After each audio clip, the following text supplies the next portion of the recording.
IPL 2025లో భాగంగా శనివారం రోజున చండీగఢ్ వేదికగా పంజాబ్ రాజస్థాన్ జట్ల మధ్య 18వ ఐపీఎల్ మ్యాచ్ జరిగింది.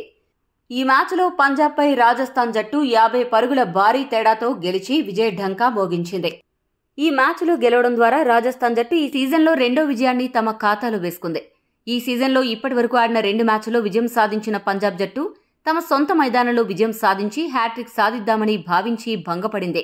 ఈ పిచ్పై మొదట బ్యాటింగ్ చేస్తే డిపెండ్ చేసుకుని గెలవడం చాలా సులభమని గత రికార్డులు చెబుతున్నా టాస్ గెలిచాక పంజాబ్ బౌలింగ్ తీసుకుని పెద్ద తప్పు చేసింది.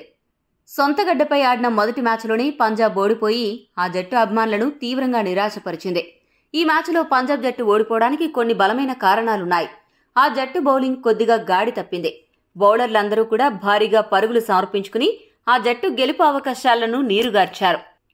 ముఖ్యంగా మార్కో జాన్సన్, స్టోయినిస్, చాహల్ ఈ ముగ్గురు కూడా ధారాళంగా పరుగులు సమర్పించుకున్నారు. పంజాబ్ బ్యాటింగ్ ఆర్డర్ కూడా ఈరోజు చతికిల పడింది. ముఖ్యంగా టాప్ ఆర్డర్ బ్యాట్స్మెన్ ముగ్గురు ఆరంభంలోనే అవుట్ అయిపోవడం ఆ జట్టును ఆత్మరక్షణలో పడేసింది.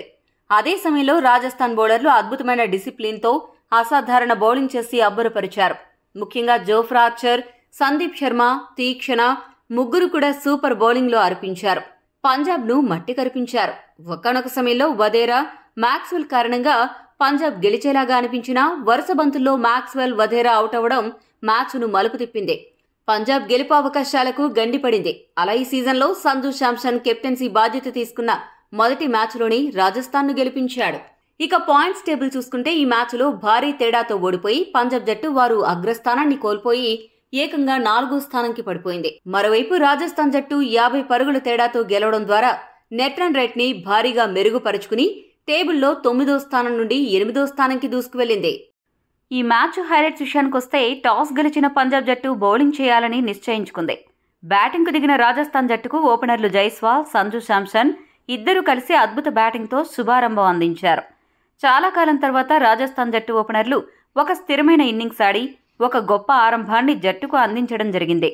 గత కొంతకాలంగా విమర్శలు ఎదుర్కొంటున్న జైస్వాల్ ఈరోజు కొద్దిగా గాడిలో పడ్డట్లు కనపడ్డాడు. అదే సమయంలో సంజు శాంసన్ కూడా యాంకర్ రోల్ పోషిస్తూ స్ట్రైక్ రొటేట్ చేస్తూ బాగానే బ్యాటింగ్ చేశాడు. వీరిద్దరూ కలిసి మొదటి వికెట్కు 89 పరుగుల కీలక భాగస్వామ్యాన్ని నెలకొల్పారు. వీరిద్దరి జోడీ పంజాబ్ బౌలర్లను సమర్థవంతంగా ఎదుర్కొని దూసుకుపోతున్న సమయంలో 26 బంతుల్లో 146 స్ట్రైక్ రేట్తో 38 పరుగులు చేసిన సంజు శాంసన్ లాకీ ఫెర్గుసన్ బౌలింగ్లో శ్రేయస్ అయ్యర్కు క్యాచ్ ఇచ్చి అవుట్ అయ్యాడు. తన సహచరుడు అవుట్ అయినా జైస్వాల్ ఈ మ్యాచ్లో అర్ధ సెంచరీ పూర్తి చేసుకుని స్కోరును ముందుకు తీసుకెళ్లాడు. అతడికి 1 డౌన్ బ్యాటర్ రియాన్ పరాగ్ అండగా నిలిచాడు. వీరిద్దరూ 34 పరుగుల భాగస్వామ్యం నెలకొల్పిన తర్వాత 45 బంతుల్లో 67 పరుగులు చేసిన జైస్వాల్ లాకీ ఫెర్గుసన్ బౌలింగ్లో క్లీన్ బౌల్డ్ అయ్యాడు. ఈ షాక్ నుండి తేరుకోకముందే 4వ స్థానంలో వచ్చిన నితీష్ రాణా 7 బంతుల్లో 12 పరుగులు చేసి మార్కో జాన్సన్ బౌలింగ్లో అవుట్ అయ్యాడు. ఆ తర్వాత 5వ స్థానంలో వచ్చిన షిమ్రాన్ హిట్మేయర్ కూడా హిట్టింగ్ చేసే క్రమంలో 12 బంతుల్లో 167 స్ట్రైక్ రేట్తో 20 పరుగులు చేసి హర్షదీప్ బౌలింగ్లో వెనుదిరిగాడు. హిట్టింగ్ చేసే క్రమంలో కీలక బ్యాటర్లో అవుట్ అవుతున్న 1 డౌన్ బ్యాటర్గా వచ్చిన రియాన్ పరాగ్ మాత్రం ఈ మ్యాచ్లో చివరి వరకు అజేయంగా నిలిచి 25 బంతుల్లో 172 స్ట్రైక్ రేట్తో 3 సిక్సర్లు, 3 బౌండరీల సాయంతో 43 పరుగులు చేశాడు. చాలా కాలంగా అతడిపై వస్తున్న విమర్శలకు రియాన్ పరాగ్ బ్యాట్తో సమాధానం చెప్పే ప్రయత్నం చేశాడు. ఇక చివర్లో వచ్చిన ధ్రుజురెల్ 5 బంతుల్లో 260 స్ట్రైక్ రేట్తో 13 పరుగులు చేసి మెరుపులు మెరిపించాడు. ఈ కారణంగా రాజస్థాన్ జట్టు ఈ మ్యాచ్లో 20 ఓవర్లు ముగిసే సమయానికి 4 వికెట్లు నష్టపోయి 205 పరుగులు చేయగలిగింది. పంజాబ్ బౌలర్ల విషయానికొస్తే లాకీ ఫెర్గుసన్ 2 వికెట్లు పడగొట్టగా మార్కో జాన్సన్, హర్షదీప్ సింగ్ ఇద్దరు కూడా చెరొక వికెట్ దక్కించుకున్నారు. చాహల్ ఓవర్, మార్కో జాన్సన్ ఓవర్కు సగటున 11 పరుగులు సమర్పించుకోగా మార్కస్ స్టోయినిస్ అయితే ఏకంగా 12 పరుగులు సగటున ఓవర్కు సమర్పించుకుని తన బౌలింగ్లో పదును తగ్గింది అనే విషయాన్ని బయటపెట్టుకున్నాడు.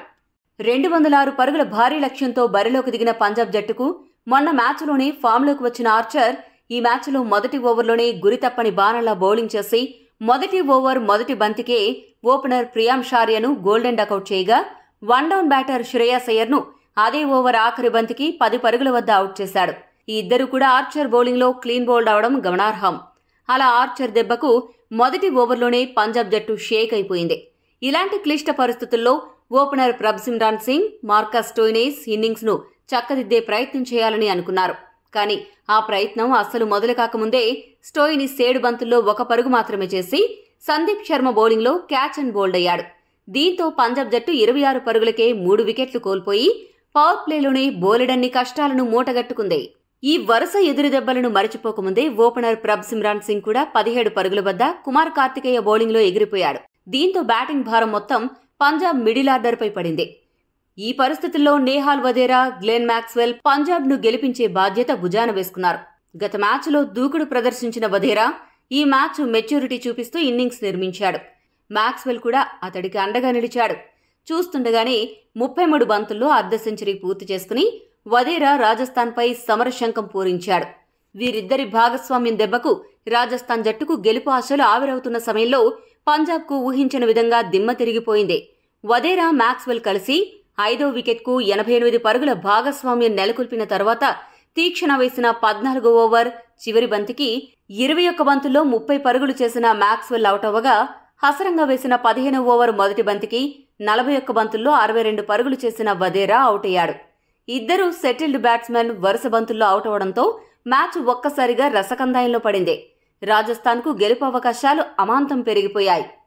ఇక హిట్టర్లుగా పేరు సంపాదించిన శశాంక్ సింగ్, సూర్యాంశు షెట్గే ఆడుకుంటారేమో అనుకుంటే సూర్యాంశు షెట్గే 2 పరుగులకే సందీప్ శర్మ బౌలింగ్లో అవుట్ అయ్యాడు. ఆ తర్వాత వచ్చిన మార్కో జాన్సన్ తీక్షణ బౌలింగ్లో 3 పరుగులు చేసి అవుట్ అయ్యాడు. హిట్టర్గా పేరు సంపాదించిన శశాంక్ సింగ్ చివరి వరకు క్రీజ్లో అజేయంగా ఉన్న భారీ షాట్లు ఒక్కటి కూడా ఆడకుండా 13 బంతులకు 10 పరుగులు మాత్రమే కనీసం ధాటిగా ఆడి ఉంటే పంజాబ్ ఓడిపోయినా తక్కువ వ్యత్యాసంతో ఓడిపోయేది. డెత్ ఓవర్లో పంజాబ్ బ్యాటర్లు తుస్సుమన్న తపాసుల్లో మారిపోవడంతో ఈ మ్యాచ్లో పంజాబ్ జట్టు 20 ఓవర్లకు గాను 9 వికెట్లు నష్టపోయి 155 పరుగులు చేసి 50 పరుగుల తేడాతో ఓడిపోయింది. రాజస్థాన్ బౌలర్స్లో జోఫ్రా ఆర్చర్ కేక పుట్టించే బౌలింగ్తో 4 ఓవర్లకు గాను 25 పరుగులు మాత్రమే ఇచ్చి 3 వికెట్లు పడగొట్టాడు. మిగిలిన బౌలర్స్లో సందీప్ శర్మ, తీక్షణ మంచి ఎకానమీతో బౌలింగ్ చేసి చెరొక 2 వికెట్లు దక్కించుకోగా, కుమార్ కార్తికేయ, హసరంగా చెరొక వికెట్ దక్కించుకున్నారు. ఈ వీడియో మీకు నచ్చితే లైక్, షేర్, కామెంట్ చేయండి. మరిన్ని స్పోర్ట్స్ అప్డేట్స్ కోసం మా ఛానల్ను సబ్స్క్రైబ్ చేసుకోండి.